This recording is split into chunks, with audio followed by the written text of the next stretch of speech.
জীবন বদলে দেওয়ার চাবিকাঠি লুকিয়ে আছে গুরু পূর্ণিমার এই 5টি বিশেষ নিয়মে। শেষ নিয়মটা 99% মানুষই ভুল জানেন। চলুন জেনে নিই।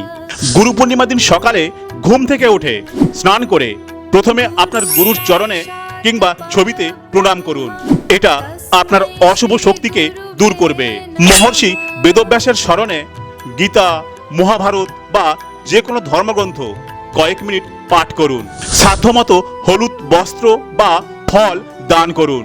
এটি আপনার কুণ্ডলিতে বৃহস্পতির শক্তি বাড়িয়ে দেবে। ওম গুরুভ্যো নমঃ অথবা আপনার গুরু মন্ত্র ভক্তি ভরে জপ করুন। গুরুকে সামনে থেকে প্রণাম করার সময় প্রথমে তার ডান পায়ে হাত দিয়ে প্রণাম করে আশীর্বাদ নিন। এই একটি কাজ আপনার ভাগ্যের চাকা সম্পূর্ণ ঘুরিয়ে দিতে পারে। এই গুরু পূর্ণিমায় এই 5টি কাজ অবশ্যই করুন। আর আপনার পরিচিতদের জানাতে এই ভিডিওটা এক্ষুনি শেয়ার করুন।